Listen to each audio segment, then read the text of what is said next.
A man. He just opened his hotel room door. No breakfast delivery. No housekeeper. Just a child standing there. 7 years old. A rag in her hand. And a quiet rebellion in her eyes. And in that moment, everything changed. Because sometimes, a life doesn't change with a big decision. It changes the moment you open the right door. Don't forget to like the video and subscribe to our channel. For David Grayson, everything felt like just another business trip. The sterile comfort of five-star hotels, glass-top desks, the same sunlight filtering through his window every morning, breakfast trays silently left in his room. It was all part of the order in his life. He was the man behind a global chain of luxury hotels. You wouldn't see his face in ads, but his decisions shaped millions. Everything running smoothly depended on his precise control. So that Tuesday, when a soft yet hesitant knock came while he was waiting for room service, it didn't fit into any rhythm David was used to. Something inside him made him get up and open the door himself. Normally, he left things like this to hotel staff.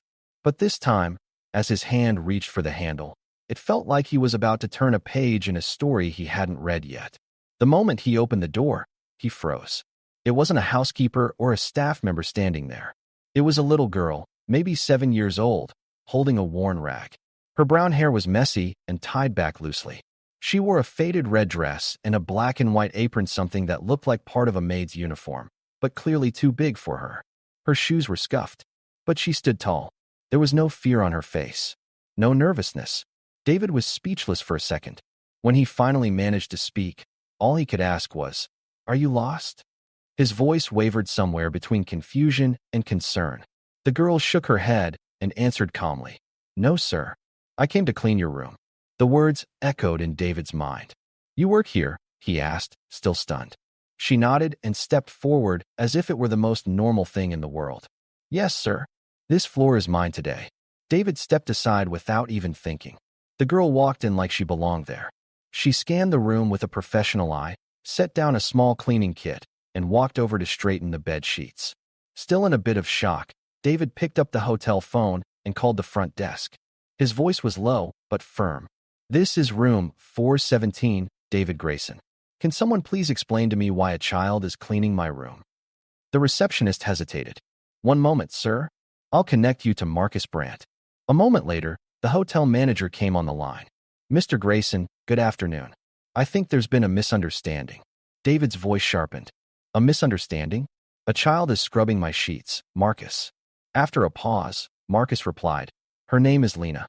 She's part of our extended services program. It's a special case. Her family has been with us a long time. It's temporary. She's supervised." David nearly snapped. "Supervised? Alone? In a luxury suite? Holding a rag? That's your idea of supervised?" He hung up.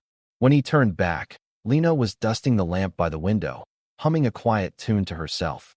She wasn't scared. She didn't act like a stranger. It was as if this work was just her normal day. David walked closer with a sigh. "Your name's Lena, right?"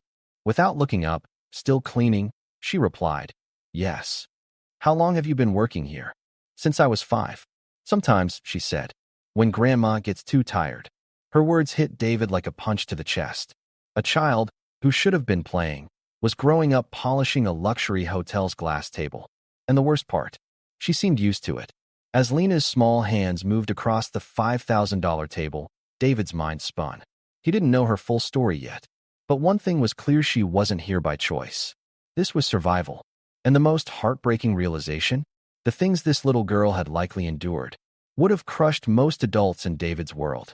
He didn't stop her. At least not yet. But from that moment on, he couldn't take his eyes off her.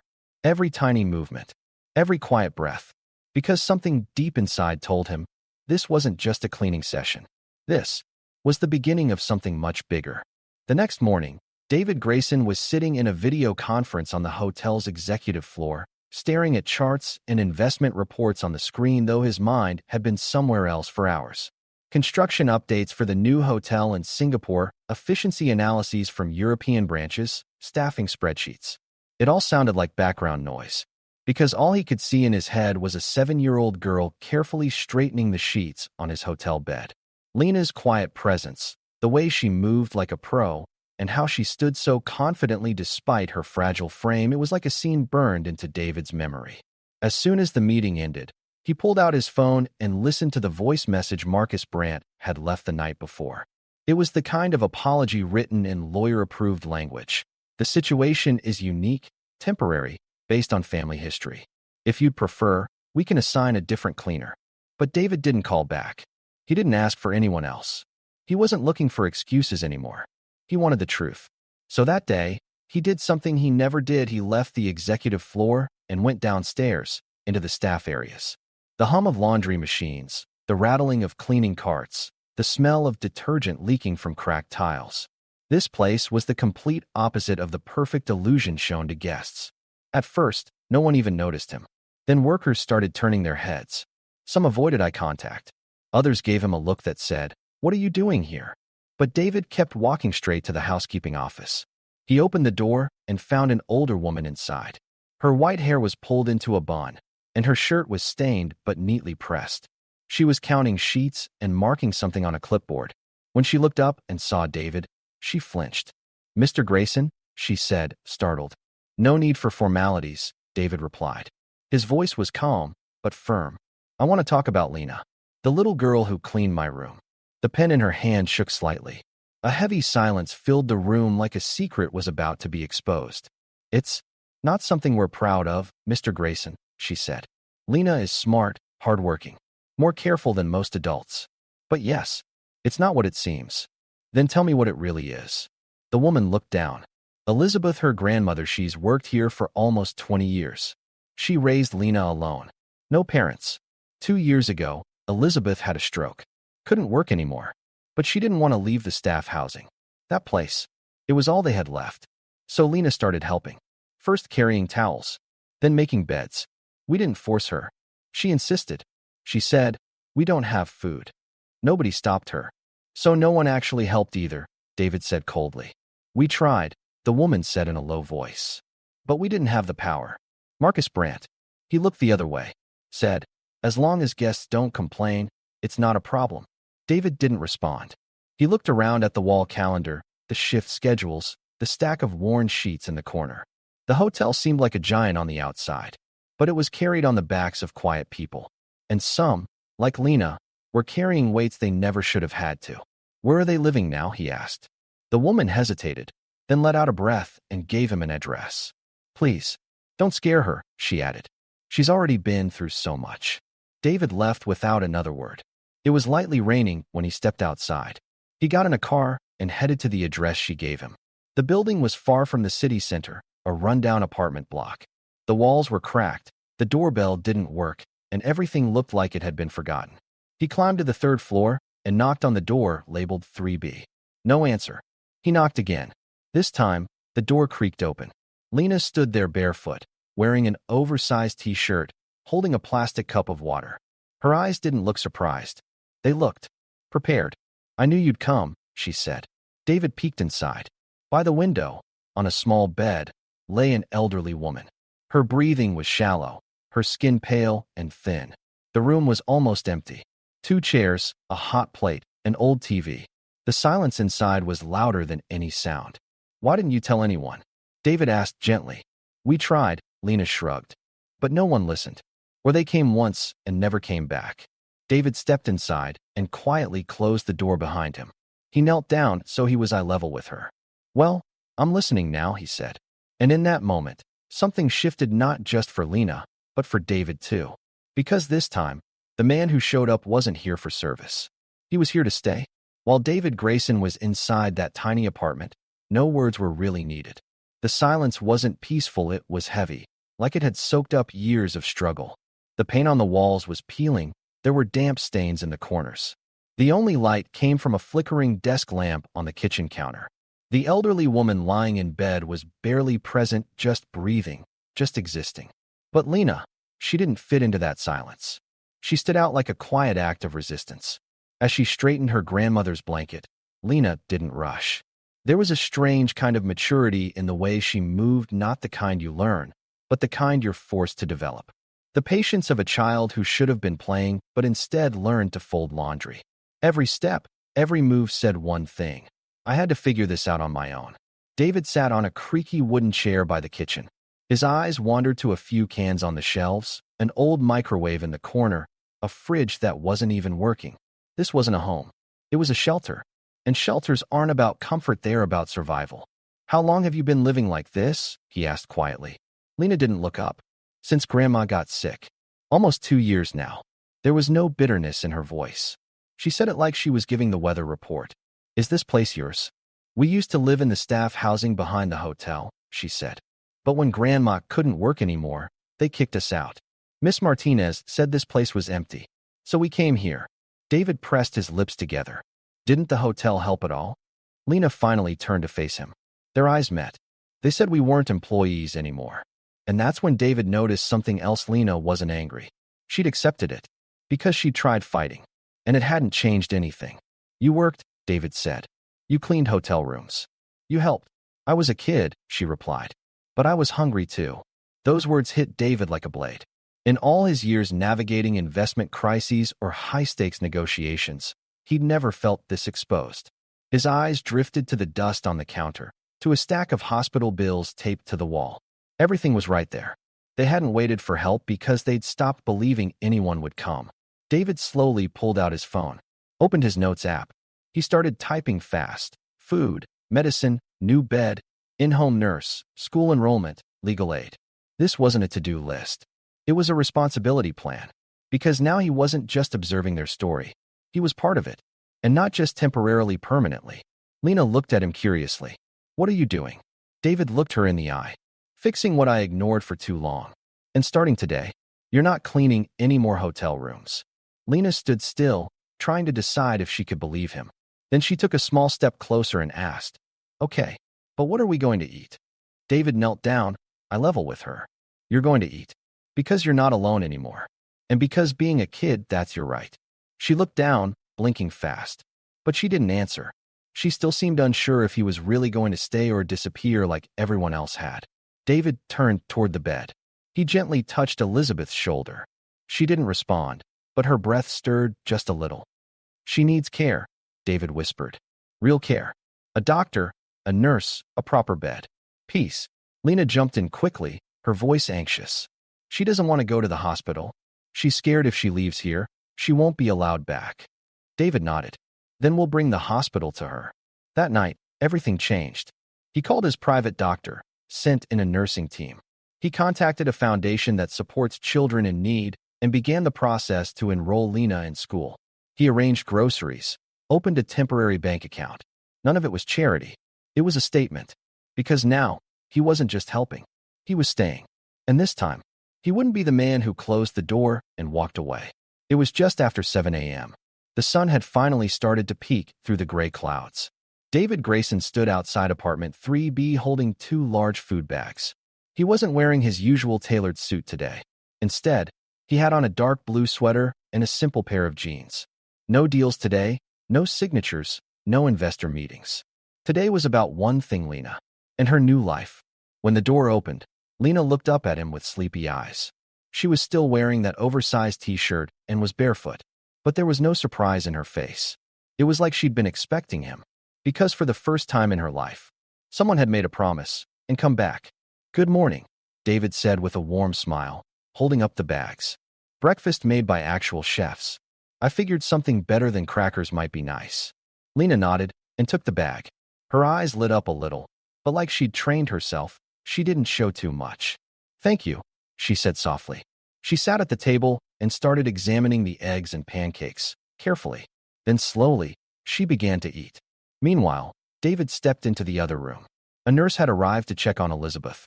The elderly woman was weak but aware. Her voice was barely a whisper, but the look in her eyes was clear. She was still fighting. The nurse turned to David. She's stable, but very fragile, she said. She can't be up for long. But when she hears Lena's voice, she responds more. That little girl. She's like medicine to her. David nodded and paused. He felt something shift inside him, something quiet but powerful. Even in a room that smelled like illness, something like a family was starting to grow. He sat at Elizabeth's bedside and gently held her hand. Looking at her pale face, he whispered, Everything's going to be better. I promise. More to himself than to her. When Lena finished her breakfast, David was ready to take her to school. You ready? He asked. I don't have any school clothes, she said honestly. Because she didn't. David smiled. You do now, he said, handing her a brand new backpack still in its packaging. When Lena opened it, her eyes widened. Inside were clean jeans, a soft sweatshirt, socks, shoes. And at the very bottom, a notebook with her name on it and a pencil case. All of this is mine, she asked. Yes, it's all yours. Your new chapter starts now. After she got dressed, they got into the car together. Lena clutched the backpack tightly. She was quiet in the seat, but not out of fear. It was the kind of silence that came when something new was happening, something too big to fully understand yet. David explained the school to her, one-on-one guidance, a flexible curriculum, a buddy system to help new students adjust. He'd had a long talk with the school director the night before, told them about Lena's past, her trauma, but also her sharp mind, her strength. When they arrived at the school, Lena hesitated. She stepped back from the door. There was no fear in her eyes, but there was doubt. What if they don't like me? She asked. David knelt down in front of her. They don't know you yet, he said. Just let them. The rest will happen on its own. Lena nodded, took a deep breath, and walked forward. She didn't even look back. But David sat in the car, frozen. He watched her walk all the way inside. And that's when he realized this wasn't just Lena's journey. It was his too. That day, David took a couple of short meetings, signed some papers, but his mind kept drifting back to Lena. Around noon, groceries were delivered to their door. The nurse updated Elizabeth's medications. A special bed was sent in. But more important than any of that was Lena's return. Just after 3 p.m., the apartment door opened again. Lena stepped in, cheeks a little flushed. She looked tired, but also a little happy. I wrote my name on the board, she said. That one sentence lit up the room like sunshine. David walked to the kitchen and handed her a glass of water. That's a big deal, he said. Lena nodded. It is. They ordered sandwiches for dinner. Nothing fancy, but it was their first real meal together. They looked at each other, laughed a little, shared the food. It was the kind of dinner that actually felt like home. Afterward, Lena sat beside David. She leaned her head gently against his arm. She didn't say a word. She didn't have to. David turned his head. Her eyes were slowly closing. And in that quiet moment, he realized something. Sometimes, the strongest kind of love is the kind that doesn't need to say a single thing. Weeks had gone by. Not everything had changed, but everyone had. David Grayson now lived with two completely different schedules. One belonged to the world he knew: business, investor meetings, board calls, growth projections. The other? Lena. Breakfasts in the morning, school runs, medication charts, doctor checkups for grandma. And somehow, that second schedule had become the real center of his life. Every morning, Lena put on her school uniform, slipped on her backpack, and walked out the door with David. Not on a bus, not in the back seat of some luxury car, but beside someone who had become a father figure. Some mornings they were quiet. Sometimes Lena shared new words she had learned. Sometimes they just smiled. Even the silence between them meant something now, because silence didn't mean loneliness anymore. It meant trust. Elizabeth's condition was slowly getting better too. She still couldn't stand up much, but she could hold her head up. Her face had color again. Her voice, though faint, had strength. Every afternoon when Lena came home from school, she'd sit by her grandma's bed, telling her about her day, showing her drawings from her notebook. And David? He stayed in the background, but he was always there, watching, helping, being a safe place. One evening, Lena was sitting at the kitchen table, scribbling something down. Her tongue was poking out as she focused hard, lips pressed together. She was carefully writing letters across a piece of paper. David leaned in, curious. Homework? No, she said. It's a story. He came closer. At the top of the page, it read, My family, Lena's story. David paused. She looked up at him. Then, after a brief hesitation, she pushed the page toward him. The letters were a little wobbly, the sentences uneven, but every word was full of heart. My name is Lena. I live in a small place, but it's warm inside. My grandma is very sick, but she still hugs me. I used to clean hotel rooms because we didn't have a choice. Then a man opened the door. He didn't yell. He didn't send me away. He just asked, Are you okay? I thought he'd leave like everyone else. But he came back. And he keeps coming back. Now we live with him. His name is David. He listens to me. He gave me the right to be a kid again. That's why I want to stay with him. Because being a family means choosing each other. David read the words in silence. The lines on the page blurred as his eyes welled up, but he didn't cry. This wasn't a time for tears. This was a time to show up. Because every word she wrote was the truest thing he'd ever read. That night, after Lena had fallen asleep, David sat down at the kitchen table. He picked up his phone. There was a contact he'd opened and closed many times but never called. He dialed. A private attorney, someone who usually handled family estate matters. "This isn't about inheritance," David said. "It's something else this time." Then he added, "It's not temporary. It's real. I want to file for guardianship. Let's start the process step by step." In the days that followed, the paperwork began. Social workers visited. Teachers wrote evaluations. Even Elizabeth gave a formal interview. And everyone agreed on the same thing. This wasn't luck. It was loyalty. Two souls who found each other and never let go. The day of the court hearing came. The courtroom wasn't grand or crowded. Just a ticking clock and a few quiet chairs. But the weight in David's chest was heavier than anything he'd felt at any business deal in his life.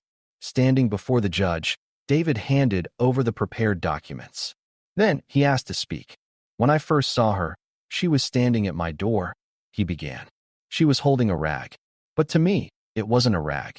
It was the weight of everything she'd been forced to carry. She wasn't just cleaning a room. She opened something in me. Since that day, I've woken up for Lena. Not out of obligation, but because I choose her. And I want to give her the choice to choose me too." The judge turned to Lena. "Do you want to live with David?" Lena looked at David, then back at the judge.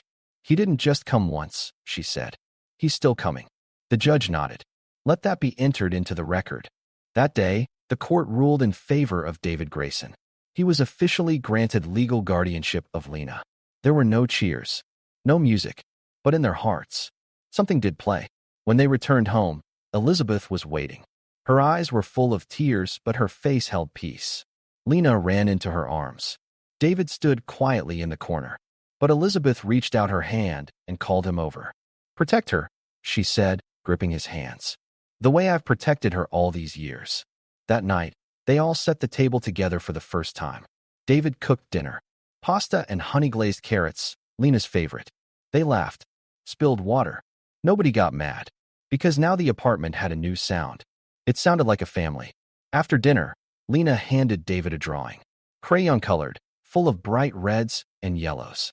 A house, and next to it 3 stick figures. A girl, an elderly woman, and a man. Above them, one big red word. Home. David looked at the drawing, then at Lena. He didn't say anything. He just opened his arms. And Lena ran straight into them. In that moment, David Grayson wasn't just the founder of a global empire. He was a chosen father. And that was the greatest success of his entire life. That if this story touched your heart, don't forget to like the video and subscribe to our channel. Because here, we don't just tell stories, we reach hearts.